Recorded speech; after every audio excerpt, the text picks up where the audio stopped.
The loneliest seat at Thanksgiving isn't the one that's empty. It's the one no one believes belongs to them anymore. On a chilly Thanksgiving afternoon, while golden leaves drifted across quiet sidewalks and neighborhoods filled with the warm scent of roasted turkey and fresh pumpkin pie, 7-year-old Lily Brooks stood on the tips of her white sneakers to smooth a folded name card onto an old wooden chair. In careful blue crayon, she had written just 3 words, Mr. Nathan Carter.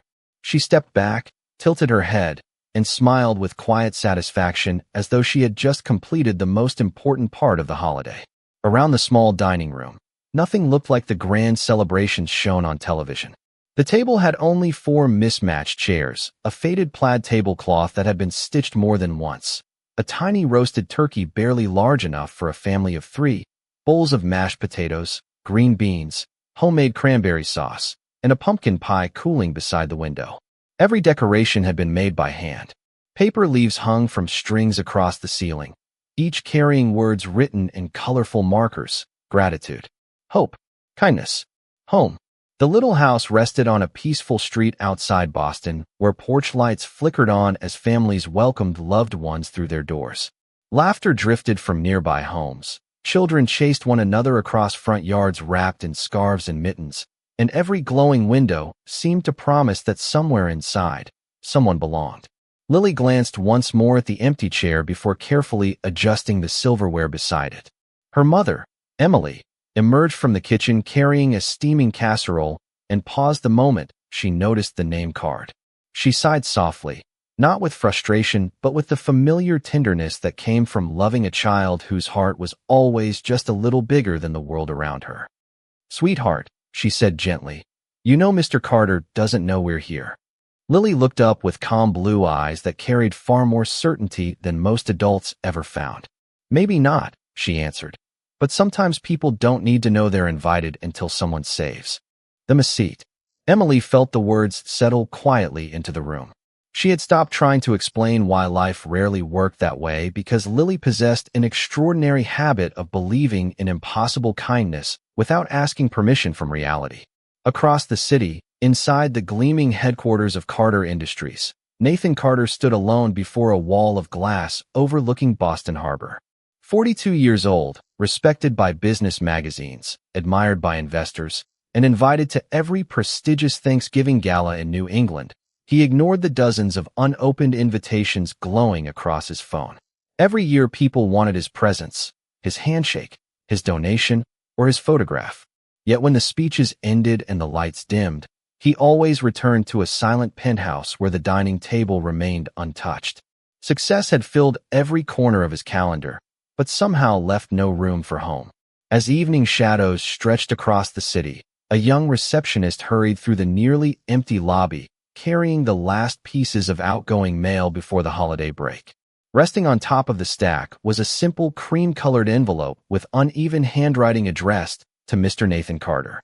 No company logo, no return address, just a tiny drawing of a turkey beside a smiling stick figure holding an empty chair. She almost left it for Monday.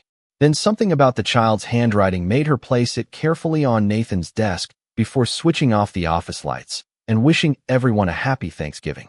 Neither she nor Nathan had the slightest idea that inside that small envelope rested an invitation capable of changing far more than one holiday dinner. Nathan Carter remained alone long after the elevators stopped humming and the last footsteps faded from the polished marble halls. The city outside shimmered beneath thousands of warm lights, each one reminding him that somewhere below, families were gathering around tables filled with conversation instead of quarterly reports. His office, however, remained perfectly still. The catered Thanksgiving dinner waiting on the conference table had already begun to cool. The roasted turkey had been carved with professional precision. Crystal glasses reflected the skyline. Linen napkins rested untouched beside fine silverware. It looked flawless, yet somehow lifeless. Nathan loosened his tie and stared at the reflection, looking back from the glass wall. He could not remember the last Thanksgiving that had felt different from this one. Every year followed the same quiet routine. Decline invitations. Finish work. Return home. Eat alone if he remembered to eat at all. His phone vibrated once again with another cheerful holiday message from a business partner wishing him happiness, gratitude, and family. Nathan smiled politely at the screen before locking it without replying.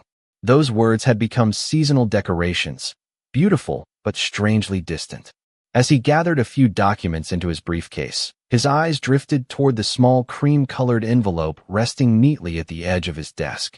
He almost ignored it again. There were no corporate markings, no elegant handwriting, no indication that it contained anything requiring his attention. Only his name written carefully in uneven blue letters and a tiny drawing of a turkey beside a chair. He picked it up with quiet curiosity and gently unfolded the single sheet inside. The paper smelled faintly of crayons and cinnamon. The handwriting leaned unevenly across the page. Dear Mr. Nathan Carter, my name is Lily. I saved you a seat because nobody should eat Thanksgiving alone. Mommy says sometimes important people get invited everywhere, but maybe nobody invites them home. If you already have somewhere to go, that makes me happy. But if you do not, your chair is waiting. I already know your favorite seat. Happy Thanksgiving. Nathan read the letter twice. Then a third time. His eyes stopped on the same sentence every time. I already know your favorite seat. He frowned slightly. It made no sense. He had never met anyone named Lily Brooks. He had certainly never visited her home. Yet something about those simple words settled deep inside him, stirring a memory that refused to fully appear. He looked around the enormous office filled with awards, framed magazine covers, and photographs from charity galas. Hundreds of faces smiled from those pictures. None of them looked familiar in the way the child's letter somehow did. Nathan folded the paper carefully instead of throwing it away. He slipped it into the inside pocket of his coat and reached for his car keys. His assistant would have been shocked to see him leaving without a schedule or destination planned down to the minute. Downstairs, the lobby echoed with unusual silence. Only Marcus, the evening security guard, remained behind the reception desk watching a football game on the small television hidden beneath the counter. He looked up in surprise when Nathan approached the exit. Heading home early, sir? Marcus asked with an easy smile. Nathan hesitated before answering. I am not entirely sure where I am heading. Marcus laughed softly, assuming it was a joke, and wished him a happy Thanksgiving. Outside, crisp autumn air greeted Nathan as he stepped onto the sidewalk. He unlocked his dark sedan, but did not open the driver's door. Instead, he reached into his coat and unfolded Lily's letter once more beneath the glow of a nearby street lamp. His gaze lingered on the final sentence. Your chair is waiting. For reasons he could not explain, the words no longer felt like an invitation from a stranger. They felt like something he had been searching for without realizing it. After several quiet moments, he started the engine, entered the address written carefully at the bottom of the page into the navigation system, and pulled away from the empty office tower, unaware that every mile ahead would carry him farther from the life he had built and closer to the one he had forgotten was still possible. Nathan drove without turning on the radio. The only sound inside the car was the gentle rhythm of the heater and the quiet voice from the navigation system counting down each mile. Thanksgiving had transformed the city into something softer than usual. Restaurants were closed, office buildings stood dark, and neighborhoods glowed beneath strings of warm porch lights. Families crossed streets carrying covered dishes. Children laughed as they chased one another across front lawns, and every passing window revealed another table. Surrounded by people who seemed grateful simply to be together. Nathan had spent years believing that solitude was the price of success. Tonight, for the first time, it felt more like an empty habit than an achievement. He reached a quiet neighborhood where modest homes lined the streets beneath towering maple trees whose remaining amber leaves fluttered gently through the cold evening air. The navigation announced that he had arrived, but Nathan remained behind the wheel for several long seconds. The small white house before him looked ordinary in every possible way. Its porch light glowed softly above a handmade wreath decorated with paper leaves instead of expensive ornaments. Through the front window, he could see the warm flicker of candles dancing across a dinner table. He almost turned the engine off and drove away. After all, what would he possibly say to strangers who somehow expected him to appear? Then his eyes settled on the front window. There, taped carefully against the glass in colorful letters, was a simple handwritten sign that read, "Welcome." Beneath it, another smaller piece of paper displayed a child's drawing of 4 smiling people sitting around a table. One chair had been colored bright blue while the others remained brown. Nathan found himself smiling without realizing it. Inside the house, Lily hurried from the dining room to the front door every few minutes, peeking through the small glass window before returning to straighten something that did not need straightening. She adjusted the silverware beside the reserved chair again. She folded the napkin one more time. She even moved the small salt shaker exactly 1 inch because, in her mind, everything needed to be perfect. Emily watched her daughter with gentle concern while stirring warm apple cider on the stove. "Sweetheart," she asked quietly, "what if he cannot come?" Lily shrugged with a peaceful confidence that made the question seem almost unnecessary. "Then somebody else who needs that chair will find it someday." Emily smiled, amazed once again by how naturally hope lived inside her little girl. Just then, headlights swept slowly across the living room wall before disappearing. Lily's eyes widened. She rushed toward the window but stopped herself before looking outside. Instead, she took one deep breath exactly as her mother had taught her whenever she felt nervous. Outside, Nathan stepped onto the front walkway carrying nothing except the folded letter inside his coat pocket. The cold evening air carried the comforting aroma of roasted turkey, cinnamon, and freshly baked rolls. It reminded him of Thanksgivings he had not thought about in decades, memories from childhood before business meetings replaced family dinners. As he reached the porch, he noticed something resting beside the front door. It was a weathered wooden chair painted white. Hanging neatly across its back was a small sign written in careful blue crayon, "Reserved until he arrives." Nathan froze. His heartbeat slowed as he read the words again. Reserved until he arrives. Not if. Until. No one had expected anything from him for a very long time. Investors expected results. Employees expected leadership. Reporters expected headlines. But this little house expected only his presence. Before he could knock, the front door opened gently. Lily stood there wearing a simple cream-colored sweater with tiny embroidered leaves near the collar.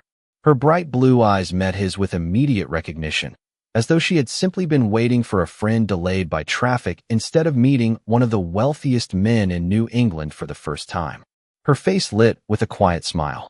"Hi, Mr. Carter," she said warmly. "I am really glad you found your seat." For a brief moment, none of them spoke. The quiet carried no awkwardness, only the gentle comfort of people allowing a new memory to find its place. Emily stepped forward with a welcoming smile that reached her tired but kind eyes. "You must be Mr. Carter," she said softly. "Thank you for coming." Nathan nodded, suddenly unsure why he felt more nervous standing on this small front porch than he ever had standing before thousands of shareholders. "Thank you for inviting me," he replied honestly. Emily opened the door wider. "Please come inside before the cider gets cold." The warmth of the house greeted him immediately. It smelled of cinnamon, roasted vegetables, butter, and fresh bread. Somewhere in the corner, an old record player quietly played familiar Thanksgiving melodies that had probably filled American homes for generations. The living room was modest but filled with life. Children's drawings covered one wall. Family photographs rested on worn wooden shelves. A handmade paper turkey sat proudly beside a stack of library books. Nothing matched perfectly, yet everything belonged exactly where it was. Nathan removed his coat, and before he could fold it over his arm, Lily reached for it with both hands. "I can hang it up," she offered. Nathan smiled politely. "Thank you." She carried the expensive wool coat as carefully as though it were no different from any other guest's jacket. That simple gesture surprised him more than he expected. She was not impressed by his success. She was simply happy that another person had arrived for dinner. Emily led him toward the dining room, where candlelight reflected gently across the small table. There it was again, the chair with his handwritten name waiting quietly beside the others. No elaborate centerpiece separated anyone. Every place setting faced another person directly, as though conversation mattered more than presentation. Nathan looked at the chair before slowly taking his seat. Lily climbed into the chair beside him, grinning as if everything had unfolded exactly according to plan. "See," she whispered. "It fits you." Nathan laughed softly, the sound surprising even himself. "I suppose it does." Emily placed bowls of mashed potatoes, green beans, stuffing, cranberry sauce, and slices of roasted turkey across the center of the table. Before anyone reached for the food, she folded her hands. Lily immediately did the same. Nathan hesitated only a second before following their example. Emily lowered her head. "We are thankful for warm food, a safe home, and unexpected blessings. Sometimes the people we pray for arrive before we even know their names. Thank you for bringing us together tonight. Nathan remained still after the prayer ended. Those simple words lingered inside him longer than any speech he had heard all year. They began passing dishes around the table. Lily insisted that Nathan take the first dinner roll because, according to her, guests always go first. She carefully spooned cranberry sauce onto his plate with complete concentration, making certain it looked exactly right. Every few minutes, she asked another cheerful question. Do you like pumpkin pie? Have you ever built a snowman? Can you whistle? Nathan answered each one with growing ease. Somewhere between the mashed potatoes and the homemade stuffing, he stopped checking his phone altogether. It remained forgotten inside his coat pocket hanging by the door. Time itself seemed to slow inside the little house. Outside, the neighborhood glowed beneath crisp November stars. Inside, candlelight flickered gently across smiling faces that had been strangers less than an hour earlier. Nathan realized something extraordinary was happening. No one asked him about stock prices. No one mentioned his company, his fortune, or his accomplishments. They simply asked whether he wanted another dinner roll. For reasons he could not fully explain, that simple question felt more valuable than every formal invitation he had received in years. As Lily reached for her glass of apple cider, she looked up at Nathan with quiet satisfaction. I knew you would not leave your chair empty forever, she said. Nathan looked around the small table, then back at the child beside him. For the first time in many Thanksgivings, the meal in front of him no longer felt like dinner. It felt like home. As the meal continued, conversation drifted as naturally as the candlelight dancing across the table. Lily proudly explained how she had helped bake the pumpkin pie even though, according to her mother, more flour had landed on the floor than in the mixing bowl. Nathan listened with genuine amusement, smiling more often than he realized. Every story seemed wonderfully ordinary, yet after years of formal dinners and carefully rehearsed conversations, ordinary felt almost miraculous. When the plates had nearly been cleared, Emily stood and disappeared into the living room before returning with a small wooden box that showed the gentle marks of time. She placed it carefully beside Lily, who looked toward Nathan with an excited smile. This is why I knew your favorite seat, she said quietly. Nathan looked at the old box with curiosity. Mine. Lily nodded. Daddy told me. Emily opened the lid with both hands, revealing a collection of keepsakes wrapped in tissue paper. Inside rested faded photographs, a Thanksgiving napkin carefully folded inside a clear sleeve, several handwritten notes, and an old leather wallet that had clearly belonged to someone deeply loved. Emily lifted a framed photograph first. It showed a smiling man standing beside a much younger Nathan Carter at what appeared to be the entrance of a newly opened community center. Nathan leaned forward. His expression changed immediately. Daniel, he whispered almost to himself. Emily smiled gently. You remember him. Nathan nodded slowly as memories surfaced one after another. Nearly 10 years earlier, Daniel Brooks had been a project manager volunteering with a neighborhood education program that Carter Industries quietly funded. Nathan had attended the ribbon-cutting ceremony for less than an hour before rushing to another meeting. He remembered shaking Daniel's hand, speaking with him briefly, and encouraging him to continue the project because children deserved safe places to dream. At the time, Nathan believed those had simply been polite words spoken during a busy schedule. He had forgotten the moment entirely. Emily carefully unfolded the Thanksgiving napkin from its protective sleeve. Across one corner, written in dark blue ink, was Nathan's signature from that same event. Daniel had asked him to autograph it after lunch because Lily had been too shy to introduce herself that afternoon. He kept this all these years, Emily explained softly. He always said that successful people rarely understood how much a few encouraging words could change someone else's direction. Nathan stared silently at the familiar signature. He had signed thousands of documents, books, and photographs throughout his career. Yet this ordinary cloth napkin had somehow become part of another family's greatest treasures. Lily reached into the wooden box and carefully removed a folded letter written in Daniel's handwriting. Daddy asked Mommy to read this when I was old enough to understand Thanksgiving, she said. Emily unfolded the letter, her voice steady despite the emotion warming her eyes. If you are reading this years from now, I hope our table is still open to people who think they have nowhere else to go. I met a businessman once who reminded me that kindness does not become valuable because it is expensive. It becomes valuable because someone remembers it. If our family ever has an empty chair at Thanksgiving, save it for someone who might need it more than we do. You never know whose heart has been waiting for an invitation. Silence settled gently around the table. Nathan lowered his eyes toward the handwritten name card still resting beside his plate. Suddenly the words from Lily's letter made perfect sense. She had not guessed his favorite seat.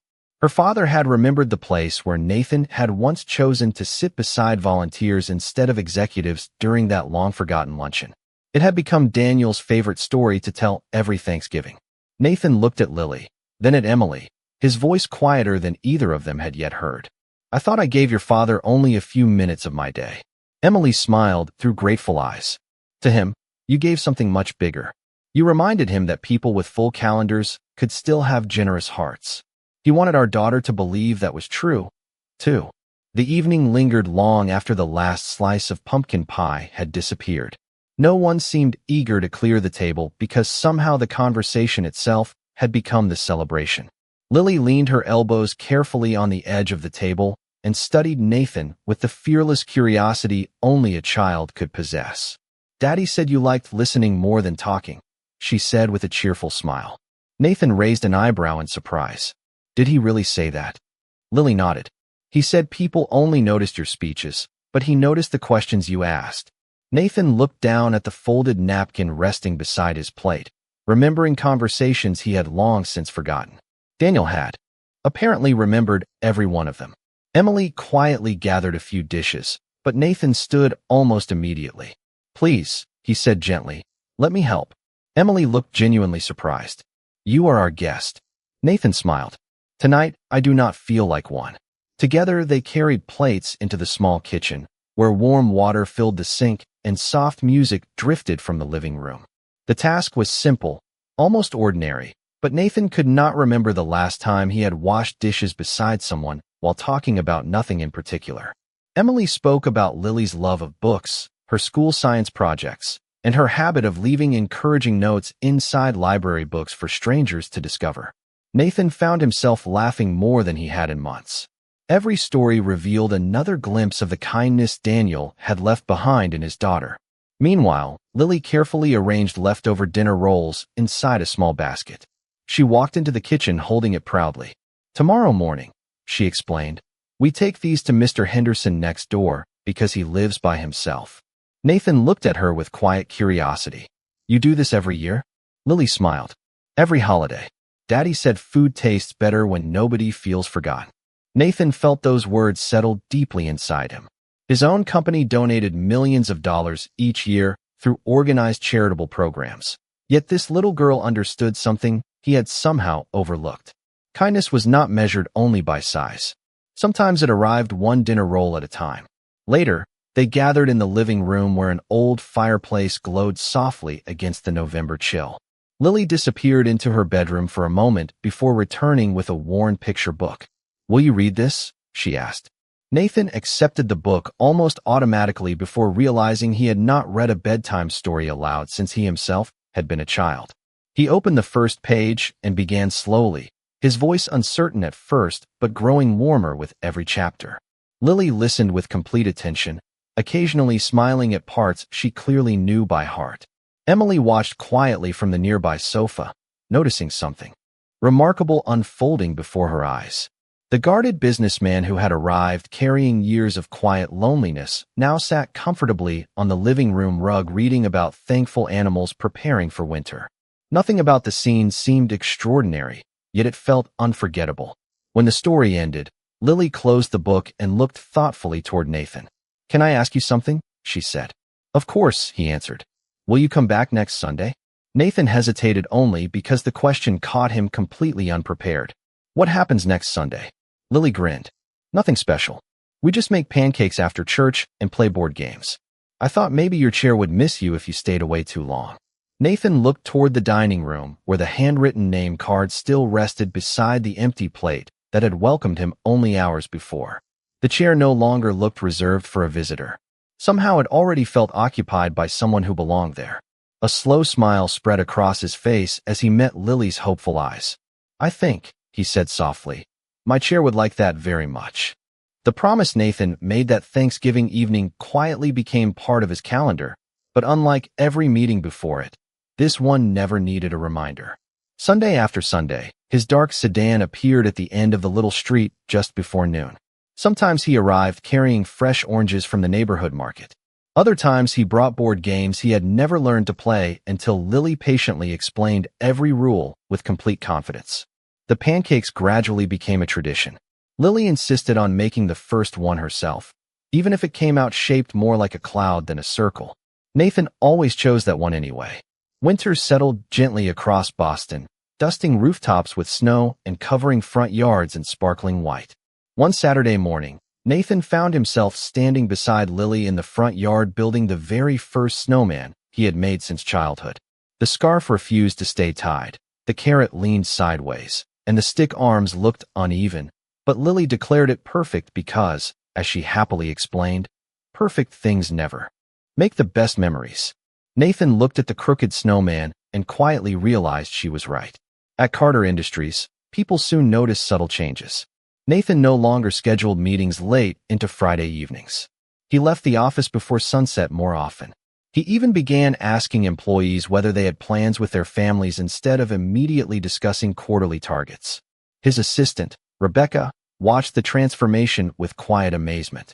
One afternoon, she entered his office carrying several documents requiring signatures, but stopped when she noticed a colorful drawing taped beside his computer monitor.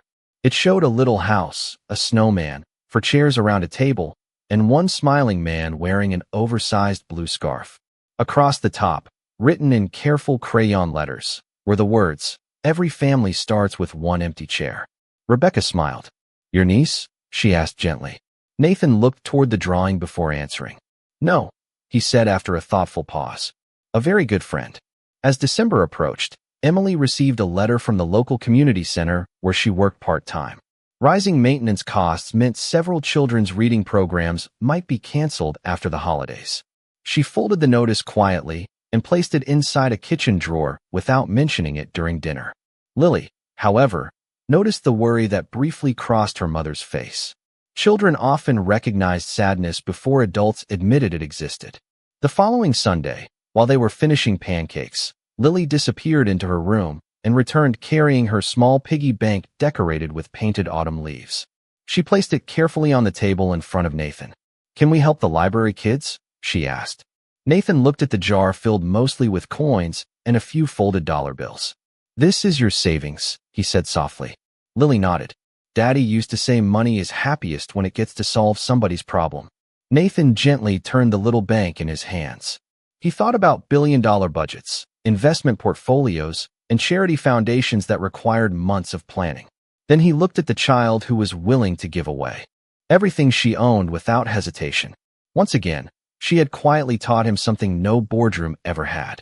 The next morning, Nathan requested a meeting with the directors of the Carter Family Foundation.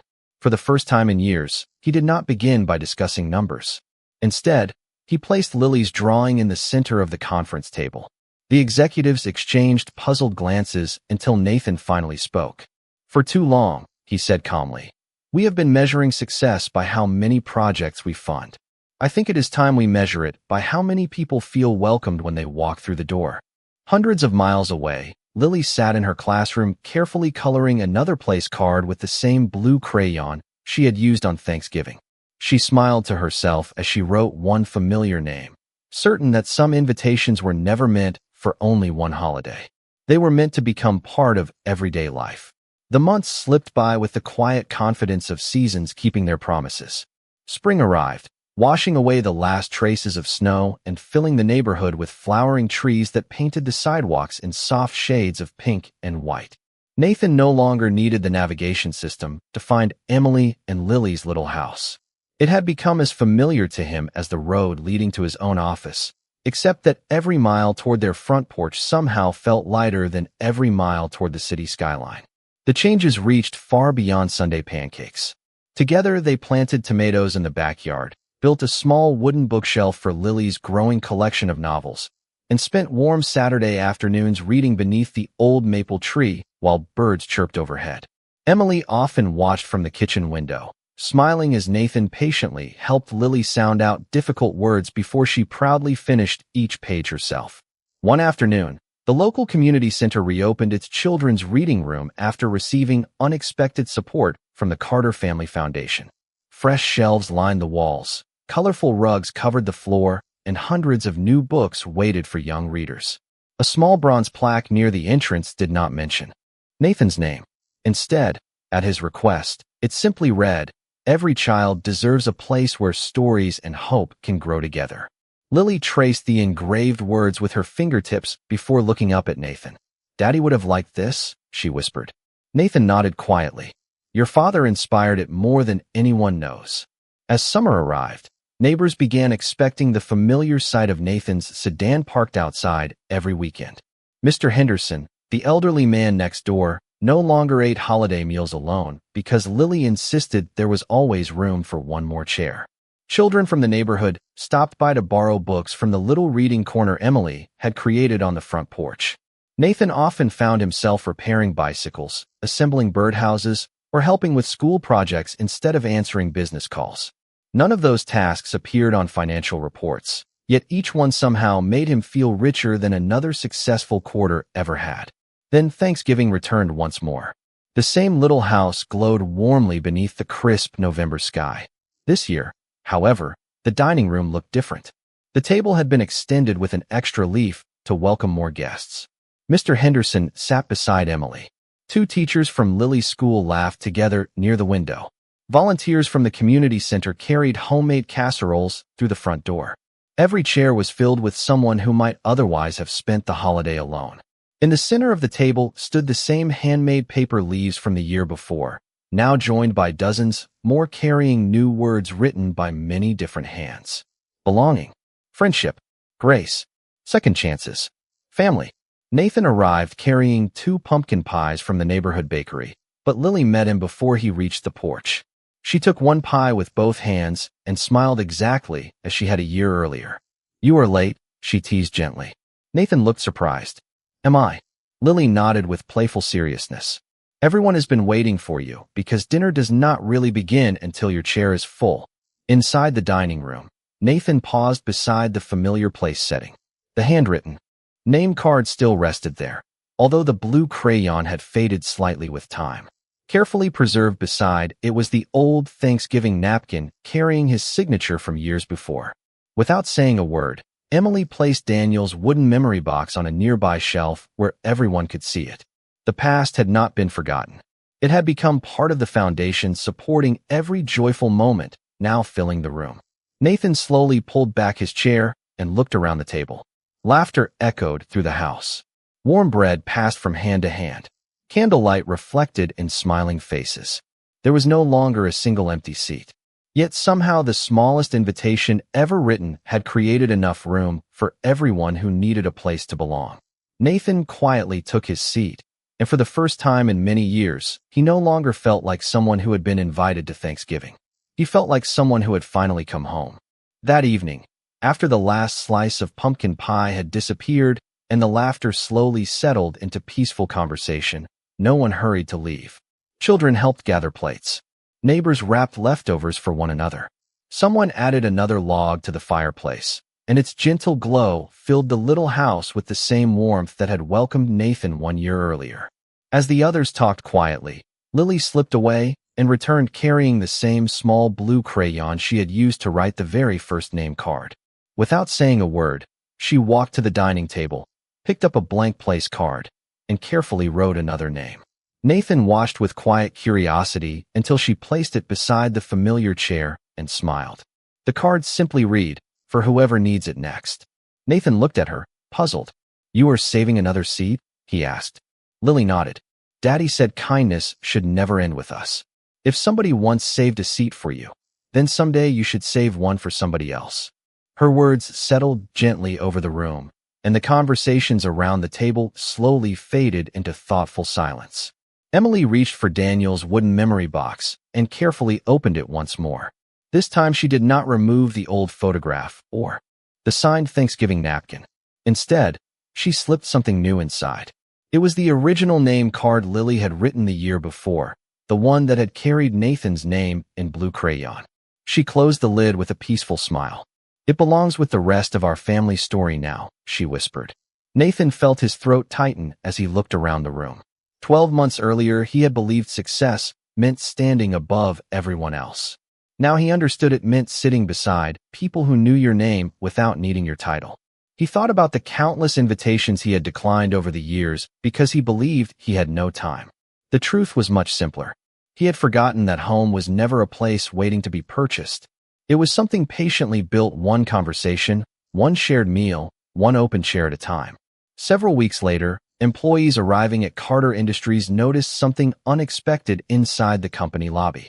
Near the reception desk stood a beautiful round oak table with 6 empty chairs surrounding it. A small brass plaque rested at its center. It did not display the company's achievements or financial milestones. Instead, it carried a simple message: leave one seat open. You never know who might need to belong today. The table quickly became the most meaningful place in the building. New employees ate lunch there instead of alone. Visitors were invited to join conversations instead of waiting quietly in the lobby. Executives occasionally left their offices to share coffee with interns, receptionists, or maintenance staff. The empty chair was rarely empty for long. It quietly reminded everyone that kindness often began with something as simple as making room for another person. One crisp autumn afternoon, Nathan visited the little house again after finishing work. Lily ran toward him holding a stack of library books almost too tall for her arms. She laughed as he took half the pile, and together they walked toward the front porch beneath the golden maple tree. Nothing extraordinary happened that afternoon. They drank warm apple cider. They read stories aloud. They watched colorful leaves drift across the yard while the sun slowly disappeared beyond the rooftops. Yet Nathan realized those ordinary moments had become the greatest treasures of his life. Long after darkness settled over the quiet neighborhood, the porch light remained glowing softly above the front door, just as it had on that first Thanksgiving.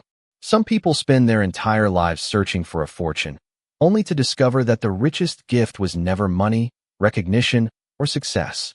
Sometimes it is simply an empty chair, patiently waiting for someone who has forgotten what it feels like to come home.